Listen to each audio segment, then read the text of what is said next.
എടുക്കാൻ ഞങ്ങൾ സങ്കടത്തോടെ നിലവിളിക്കുന്നതിനാൽ കരുണയുള്ളവനെ പോലെയും എല്ലാവരോടും കരുണ ചെയ്യുന്നവനെ പോലെയും നിന്റെ കൃപയും മനുഷ്യ സ്നേഹവും ഉള്ളവർക്ക് നീ കാണിക്കണമേ. പ്രകാശത്തിന്റെ ഭവനങ്ങളിലും സ്വർഗത്തിൽ പേഴപ്പെട്ടിരിക്കുന്ന ആദിജാതന്മാരുടെ മുസ്ലിം സഭയും സ്വർഗീയ ആശ്വാസ സ്ഥലങ്ങളിലും ഇവിടെ വസിപ്പിക്കണമേ.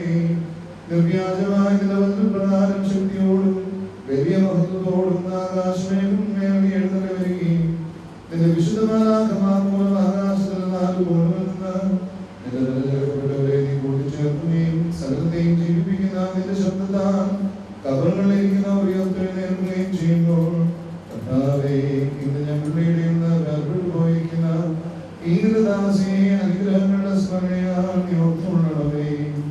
അവരുടെയും ഞങ്ങളുടെയും ലജ്ജാകരമായ പ്രവൃത്തികളെയും ഞങ്ങളുടെ നിത്യമായ കാര്യങ്ങളുടെ നാളത്തെയും നിന്റെ ഭയങ്കര സിംഹാസനത്തിന് മുമ്പാകെ നിന്റെ കരുണ മൂടിക്കളയുമാറാകണമേ. കർത്താവേ, നിന്റെ സ്വരൂപത്തിലും സാദൃശ്യത്തിലും നീ ഞങ്ങളെ സൃഷ്ടിക്കുകയും നിന്റെ വിശുദ്ധ തൃക്കൈകളാൽ നീ ഞങ്ങളെ ബലഹീനരാക്കുകയും ഞങ്ങൾ നഷ്ടപ്പെട്ടതിന് ശേഷം നിന്റെ കഷ്ടാനുഭവങ്ങളാൽ ഞങ്ങളെ രക്ഷിക്കുകയും നിന്റെ തിരുശരീര രക്തങ്ങൾ ഞങ്ങളെ സമർപ്പിക്കുകയും ചെയ്തു. ഞങ്ങളുടെ വാക്കുകളും പ്രവൃത്തികൾക്കും അനുസരണമായി നീ ഞങ്ങളെ വിധിക്കണമെങ്കിൽ മനുഷ്യജാതം ചെയ്തിട്ടുള്ള ഞങ്ങൾക്ക് എല്ലാവർക്കും ദുരിതമാകുന്നു. ആകയാൽ ഉത്തമനെ ദയവായി ക്ഷമിക്കണമേ. കരുണയുള്ളവനെ മനസ്സിലാക്കണമേ. നിന്റെ മുമ്പാകെ ഉണ്ടാകുന്ന സകല ലജ്ജയിൽ നിന്നും നാളത്തിൽ നിന്നും വരുവാനിരിക്കുന്ന അലവേദനയിൽ നിന്നും ഞങ്ങളെ രക്ഷിച്ച് വീണ്ടുകൊള്ളണമേ. വിലപിച്ചിരിക്കുന്നവരെ ആശ്വസിപ്പിക്കണമേ. ദുഃഖിതരെ ധൈര്യപ്പെടുത്തണമേ. പാപങ്ങളാലും തിന്മകളാലും മലിനപ്പെട്ടിരിക്കുന്നവരെ കുറ്റമില്ലാത്ത നല്ല അവസാനത്തിലും നിന്റെ വചനത്തിന്റെ അവസാന നാളിൽ നിന്നും ഭാഗങ്ങളും പ്രസാദത്തിലും യോഗ്യരാക്കണമേ. എന്തെന്നാൽ ദൈവമേ, നീ സകലരോടും കരുണ ചെയ്യുന്നവനും മനുഷ്യരെ സ്നേഹിക്കുന്നവനുമായ ദൈവമാകുന്നു.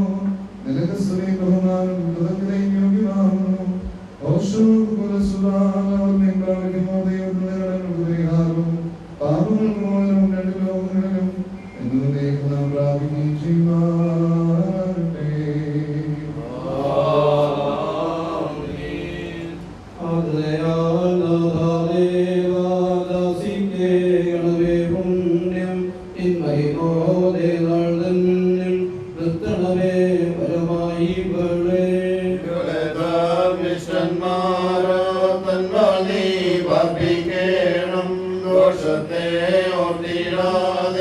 വീഴ്ചകളെ മായിക്കണം.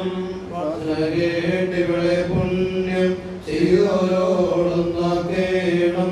ആ നിലയിൽ സ്വതം നാദ പാടിയിടന്റെ ഹൃദയം ജീവിക്കുന്നോരും വാഴ്ത്തിടും നിന്നെ എന്നും. ആഗ്രയാൽ നാദദേവ ദാസിക്കേണമേ പുണ്യം നിന്മൈമോദനാൾ തന്നിൽ നിർത്തണമേ ഫലമായി ആകാശത്തിന്റെയും ഭൂമിയുടെയും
പോലെ ഹല്ലേലൂയ.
ഇടവകയുടെ മുൻവികാരിയായിരുന്ന ദിവശ്രീ തേക്കാട്ടിൽ TC എബ്രഹാം ബിസ്കോപ്പാച്ചന് നിശോധന വാക്കുകൾ പറയുന്നു.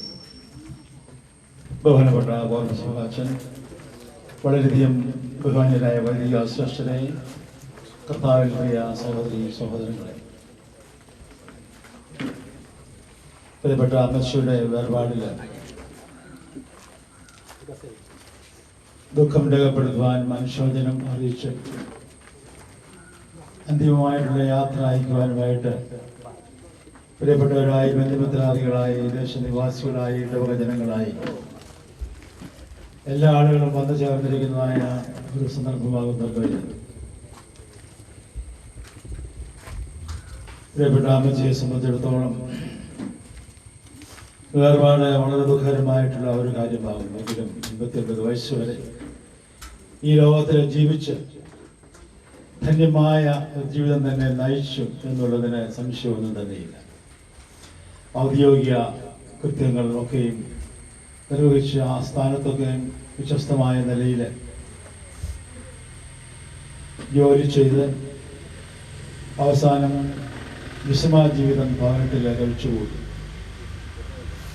കുറേ നാളുകളായി രോഗശൈലിയിലായിരുന്നു. ഈ ഇടവകയുടെ ഒരു സേവനം ചെയ്യുന്ന ശുശ്രൂഷകൻ എന്നുള്ള നിലയിൽ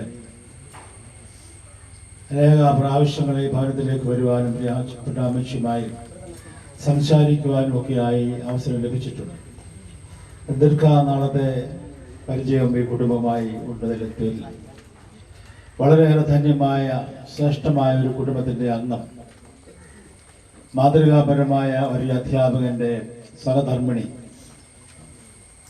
അങ്ങനെയുള്ള നിലയിൽ മാത്രമല്ല സഭയെ വളരെയധികം സ്നേഹിക്കുകയും പ്രത്യേകിച്ച് നമ്മുടെ സെന്റ് കുര്യാക്കോസ് യാക്കോബായ പുത്തൻപള്ളിയുടെ ഒരു സജീവ അംഗമായി ആവുന്ന കാര്യങ്ങളിലൊക്കെയും പള്ളിക്കാര്യങ്ങളിൽ വളരെയേറെ താല്പര്യത്തോടുകൂടെ അതിൻ്റെ എല്ലാ കാര്യങ്ങളിലും ശ്രദ്ധിക്കുകയും ആവശ്യമായിട്ടുള്ള എല്ലാ സഹായ ധനങ്ങൾ ഒക്കെയും ദാനം ചെയ്ത് വളരെയേറെ കാര്യക്ഷമമായ നിലയിൽ വിശ്വസ്തമായ നിലയിൽ തൻ്റെ ജീവിതം നയിച്ച പ്രിയപ്പെട്ട മാതാവാണ് നാം ഇന്ന് കടന്നു പോയിരിക്കുന്നത്. വളരെ ഭാഗ്യകരമായ ഒരു മരണം, ജന്മദിനം ആ ദിവസം തന്നെ കടന്നു പോകുവാനായി സാധിച്ചു എന്നുള്ളതും ദൈവത്തിൻ്റെ ഒരു വലിയ നിയോഗമാണ്. സാധാരണയായി ജന്മദിനത്തിൽ ഹാപ്പി ബർത്ത്ഡേ എല്ലാവരും പറയാറുണ്ട്, പാടാറുണ്ട്. സ്വർഗത്തിലെ മാലാഖമാരെ പാട്ടുപാടി പ്രിയപ്പെട്ട അമ്മച്ചിയെ സ്വീകരിച്ചു എന്നുള്ളത് സന്തോഷകരമായിട്ടുള്ള ഒരു കാര്യം കൂടിയാണ്. ഈ ലോക ജീവിതത്തെ സംബന്ധിച്ചിടത്തോളം നാം ചിന്തിക്കുമ്പോൾ വളരെയേറെ ക്ലേശപൂർണമായിരിക്കുന്ന ഒരു ലോകത്തിലാണ് നാം ജീവിക്കുന്നത്. ധാർമ്മികമായി യാതൊരു നിലവാരവും ഇല്ലാത്തതായ നിലയിലുള്ളതായിരുന്ന ജീവിത ചര്യകൾ, നമ്മളെ ഞെട്ടിപ്പിക്കുന്നതായ അനേക സംഭവങ്ങൾ, ഇതിൻ്റെയൊക്കെ മുമ്പിൽ നാം നോക്കുമ്പോൾ കർത്താവ് കൽപ്പിച്ചിരിക്കുന്ന പ്രകാരം ലോകാവസാനത്തോളം അടുത്തിരിക്കുന്നു. കർത്താവിൻ്റെ വരവ് ഏറ്റവും സമീപിച്ചിരിക്കുന്നു. ഇവിടെ നിന്ന് ഇപ്പോൾ വാങ്ങിപ്പോകുന്ന പ്രിയപ്പെട്ട അമ്മച്ചിയും നമ്മളെല്ലാവരും തന്നെ ഒരു സമയത്ത് കർത്താവിൻ്റെ മുമ്പിൽ നിൽക്കേണ്ടവരാണ്. ഈയുള്ള ഒരു വലിയ കാര്യബോധം, ഉത്തരവാദിത്വ ബോധം ഈ ലോകത്തിൽ ജീവിക്കുന്നവരെ കുറിച്ച് എപ്പോഴും ഉണ്ടായിരിക്കേണ്ടതാണ്. പരിശുദ്ധനായ പൗലോസ് അപ്പോസ്തലൻ 19-ാം തന്റെ ലേഖനത്തിൽ 19-ാം വാക്യത്തിൽ 19-ാം അധ്യായത്തിൽ 7-ാം വാക്യത്തിൽ പറയുന്ന പോലെ ഈ ലോകത്തിൽ മാത്രമാവുന്നു നിങ്ങൾ പ്രത്യാശ വച്ചിരിക്കുന്നെങ്കിൽ സകല മനുഷ്യരെക്കാൾ നിങ്ങൾ അരിഷ്ടന്മാരാകുന്നതാണ്. അതുകൊണ്ട് ഈ ലോകത്തിൽ മാത്രമല്ല നമ്മുടെ ആശ്രയം. ഇവിടെ എങ്ങനെയും ജീവിക്കാം എന്നുള്ളതിനെ കുറിച്ചല്ല. ഈ ലോകത്തിൽ നാം ജീവിക്കുമ്പോൾ അനശ്വരമായ ഒരു വലിയ ലോകത്തിൻ്റെ അവകാശിയാണ്, ഒരു പൗരനാണ് എന്നുള്ളതായ ചിന്തയോടുകൂടെ നാം എല്ലാവരും ജീവിക്കേണ്ടതാണ്. ഇന്ന് ഞാൻ നാളെ നീ എന്ന് സാധാരണയായി ശവപ്പെട്ടികളിലൊക്കെ എഴുതി വെക്കുന്ന ഒരു പതിവ് മുൻകാലങ്ങളിലുണ്ടായിരുന്നു. പ്രിയപ്പെട്ട നമ്മുടെ ആളുകൾ, മാതാപിതാക്കന്മാർ അല്ലെങ്കിൽ വാങ്ങിപ്പോകുന്നവരായിരിക്കുന്ന ആളുകൾ നമുക്ക് തന്നിട്ട് പോകുന്നവരുടെ വലിയ സന്ദേശമാണ് ഇത്. ഇന്ന് ഞാൻ നാളെ നീ. ഈ ലോകത്തിലായിരിക്കുമ്പോൾ നമുക്കെല്ലാവർക്കും ഉണ്ടായിരിക്കണം. മരണം എന്ന് പറയുമ്പോൾ ആരും അതിനെ സന്തോഷകരമായി സ്വാഗതം ചെയ്യാറില്ല. മരിക്കുന്നത് എല്ലാവർക്കും ഭയമാണ്. എന്നാൽ വിശ്വാസിയെ സംബന്ധിച്ചിടത്തോളം മരിക്കുന്നത് ഭയമില്ലാതെ സന്തോഷകരമായി അംഗീകരിക്കുകയും സ്വീകരിക്കുകയും ചെയ്യുന്ന ഒരു അനുഭവം ഒരു ദൈവപൈതലിനെ സംബന്ധിച്ചിടത്തോളം ഉണ്ടാകണം. അതുകൊണ്ടാണ് പൗലോസ് അപ്പോസ്തലൻ പറയുന്നത്, ഹേ മരണമേ നിന്റെ ജയം എവിടെ, ഹേ മരണമേ നിന്റെ വിഷമുള്ള എവിടെ എന്ന് പറഞ്ഞുകൊണ്ട് മരണത്തെ സ്വാഗതം ചെയ്യുന്നതായിട്ട് നമുക്ക് എല്ലാവർക്കും കാണാനായിട്ട് കഴിയും. മരണം എനിക്ക് ലാഭമാകുന്നെന്ന് പൗലോസ് പറയുന്നു. മരണത്തെ മാടി വിളിക്കുകയാണ് വരിക എന്ന് പറഞ്ഞു. എത്രമാത്രം ധൈര്യമാണ്, എത്രമാത്രം പ്രത്യാശയാണ്, മരണത്തെക്കുറിച്ച് എന്തുമാത്രം സന്തോഷമാണ് പരിശുദ്ധനായ പൗലോസ് അപ്പോസ്തലനുള്ളത്. ഈ ഒരു സന്തോഷം നമുക്ക് എല്ലാവർക്കും ഉണ്ടായിരിക്കണം. മരണത്തെക്കുറിച്ച് ഈ ഒരു കാഴ്ചപ്പാടായിരിക്കണം ഉണ്ടായിരിക്കേണ്ടത്. ഇത് ശാശ്വതമായിരിക്കുന്ന ഒരു ലോകമല്ല, ഒരു ജീവിതമല്ല എന്നുള്ളത്. ഏതെങ്കിലും ഒരു അവസരത്തിൽ ഇവിടെ നിന്ന് പോകേണ്ടതാകുമെന്നുള്ളതാകുന്ന ഒരു ചിന്ത നമ്മെ എല്ലാവരെയും ഭരിക്കുകയും അതിനനുസരിച്ച് നമ്മുടെ ജീവിതം രൂപാന്തരപ്പെടുത്തുകയും ചെയ്യണം. പൗലോസ് അപ്പോസ്തലൻ അങ്ങനെ പറഞ്ഞെങ്കിൽ അദ്ദേഹം പിന്നെ പറയുന്നുണ്ട്, മരിക്കുന്നത് എനിക്ക് ലാഭവും ജീവിക്കുന്നത് ക്രിസ്തുവുമാകുന്നത്. ക്രിസ്തുവിന് വേണ്ടി ജീവിക്കുന്ന ഒരു ആളിന് മാത്രമേ മരിക്കുന്നത് എനിക്ക് ലാഭമാകുന്നത് പറയാനായിട്ട് സാധ്യമായ. പ്രത്യേകമായി ഇന്ന് ദേവാലയത്തിലേക്ക് നമ്മൾ ആഘോഷമായി വിലാപയാത്രയായി കൊണ്ടുപോവുകയാണ്. ബഹുമാനപ്പെട്ട വൈദികരുടെയൊക്കെയും പ്രധാന കാർമ്മികത്വത്തിൽ മറ്റുള്ള എല്ലാവരുടെയും സഹകരണത്തോടുകൂടെ അടക്കം ചെയ്യുകയാണ്. സാധാരണ നിലയിൽ അടക്കം ചെയ്യുന്ന ഒരു അടക്കമല്ല, ആത്മാവില്ലാത്തതായിരിക്കുന്ന ഒരു ജീവിയെ അടക്കുന്നത് പോലെയല്ല. മണ്ണമണ്ണിനോടും വായുവിനോടും ചേരും എന്നുള്ളതായ ചിന്തയോടുകൂടിയുമല്ല, നേരെ മറിച്ച് അടക്കപ്പെടുന്നതായിരിക്കുന്ന ഈ ദൈവദാസി, ഈ പ്രിയപ്പെട്ട മാതാവ് ഉയർത്തെഴുന്നേൽക്കുമെന്നുള്ളതായിരുന്ന പ്രത്യാശ കൊണ്ടാണ് നമ്മളെല്ലാവരും വളരെയേറെ ഭക്തിനിർഭരമായ നിലയിൽ ആദരപൂർവ്വം ദേവാലയത്തിലേക്ക് കൊണ്ടുപോവുകയും ഗാനങ്ങൾ പാടുകയും ഒക്കെ ചെയ്യുന്നത്. അത്ര പ്രത്യാശ നിറഞ്ഞ ഗാനങ്ങളാണ്. ബഹുമാനപ്പെട്ട കോർപ്പിസ്കോപ്പ അച്ഛൻ ഞാനിങ്ങോട്ട് കയറി വന്നപ്പോൾ നല്ല പാട്ട് പാടിക്കൊണ്ടിരിക്കുകയായിരുന്നു. ആരോ ചെറുപ്പക്കാരായിരിക്കും പാടുന്നത് ഞാൻ വിചാരിച്ചു. കടന്നു ചെന്നപ്പോഴാണ് ബഹുമാനപ്പെട്ട അച്ഛനാണ് പാടുന്നത്. എത്ര മനോഹരമായ പാട്ട്, എത്ര പ്രത്യാശ നിറഞ്ഞതായിരിക്കുന്ന ഒരു പാട്ടാണ്. ഇതുപോലെയുള്ള പ്രത്യാശ നിർഭരമായിരിക്കുന്ന പാട്ടുകൾ പാടി സന്തോഷിക്കുവാനുള്ളത് വകയുണ്ട്. പല മാതാപിതാക്കന്മാരും ഈ ലോകത്ത് നിന്ന് കടന്നു പോകുന്നത് മക്കളെ കുറിച്ചുള്ള ദുഃഖത്തോടു കൂടെയാണ്. ചിലപ്പോൾ മക്കൾ മദ്യപാനികളായിരിക്കും, കടബാധ്യതയുള്ളവരായിരിക്കും. ഒത്തിരിയേറെ കാര്യങ്ങളിൽ മക്കളെ സംബന്ധിച്ചിടത്തോളം ദുഃഖിച്ചുകൊണ്ടായിരിക്കും അവർ പക്ഷേ കടന്നു പോകുന്നത്.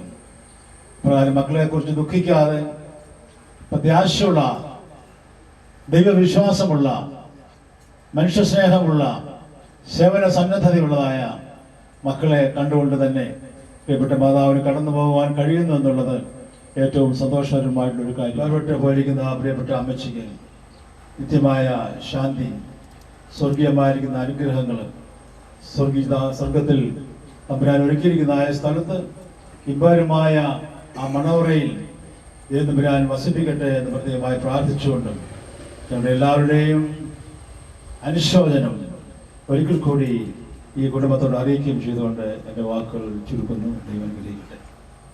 ആശ്വാസവചനങ്ങൾ പറയുകയും ചെയ്തത് ഈ ഇടവകയുടെ വികാരിയായിരിക്കുന്ന TCF കോർപ്പിസ്കോപ്പ അച്ഛനുള്ളതായ പ്രത്യേക നന്ദി സമയം അറിയിക്കുന്നു. ബഹുമാനപ്പെട്ട അച്ഛൻ പറഞ്ഞതിനോട് ചേർന്ന് നിന്നുകൊണ്ട് പ്രത്യേകമായി ഇപ്പോൾ ഈ മാതാവിൻ്റെ ജീവിതത്തെ ഓർത്ത് ദൈവത്തെ സ്തുതിക്കുകയാണ്. ഈ ലോക ജീവിതത്തിലായിരുന്നപ്പോൾ തന്നെ ഏൽപ്പിച്ചതായ വലിയ ഉത്തരവാദിത്വങ്ങൾ CSI സഭയിൽ നിന്ന്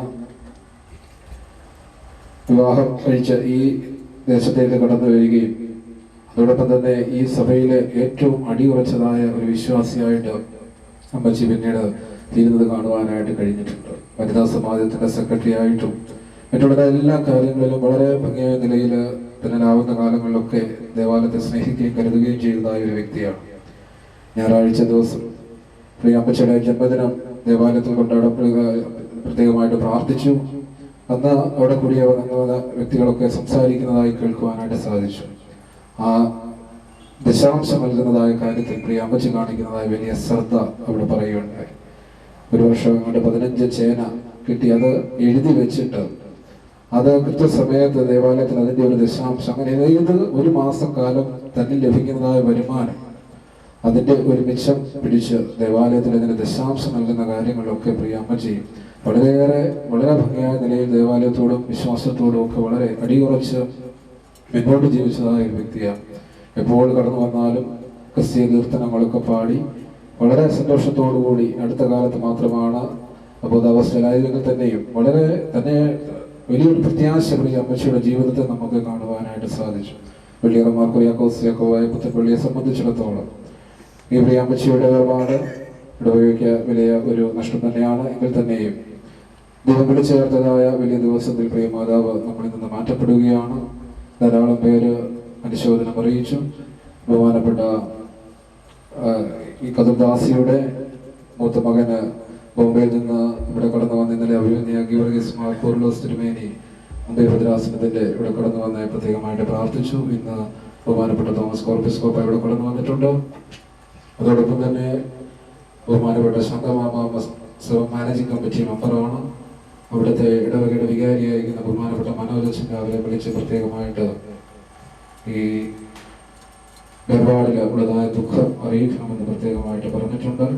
ഇവിടെയുള്ള പേരിൽ അതുപോലെ ദോഹ പള്ളിയിൽ നിന്നും അവിടുത്തെ 2 പള്ളികളിൽ നിന്നും ബഹുമാനപ്പെട്ട അച്ഛന്മാരെ വിളിച്ച കാര്യങ്ങളൊക്കെ അറിയിച്ചുകൊണ്ട് ബഹുമാനപ്പെട്ട ജീൻ വച്ചനും അതോടൊപ്പം തന്നെ സെന്റ് ജെയിംസ് പള്ളിയുടെ വികാരിയും ഇവിടെ വിളിച്ച് ബഹുമാനോട് ജോബിച്ചാൻ അവിടെ മധുവായി ശുശ്രൂഷിക്കുന്നുണ്ട്. ഇവരുടെ വലിയ സ്നേഹവും കരുതലുമൊക്കെയും ഈ ഭവനത്തിനുണ്ട് എന്നുള്ളത് പ്രത്യേകമായിട്ട് ഈ സമയം ഓർക്കുകയാണ്. ഇപ്പോൾ ഭവനത്തിൽ വെച്ചുള്ളതായ ശുശ്രൂഷ ആരംഭിക്കുകയാണ്.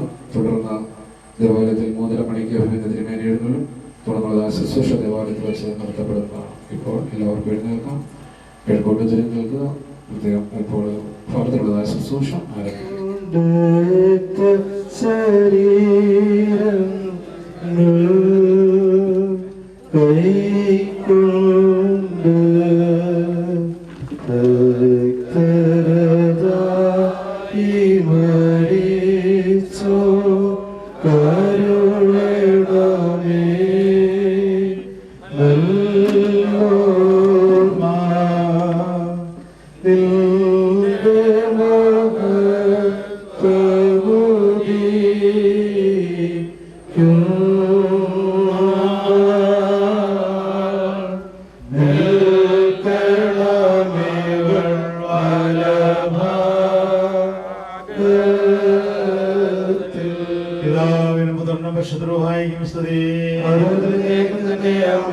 ആകാശവും ഭൂമിയും തന്റെ മഹത്വം കൊണ്ട് നിർത്തിക്കുന്നവനായ ദൈവം തമ്പുരാൻ പരിശുദ്ധൻ പരിശുദ്ധൻ പരിശുദ്ധൻ. നീ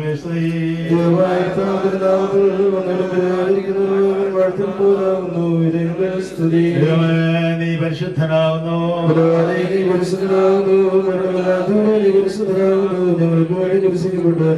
ഞങ്ങളുടെ മേൽ അനുഗ്രഹം ചെയ്യണമേ. നീ പരിശുദ്ധനാകുന്നു, നീ പരിശുദ്ധനാകുന്നു, മരണമില്ലാത്തവരെ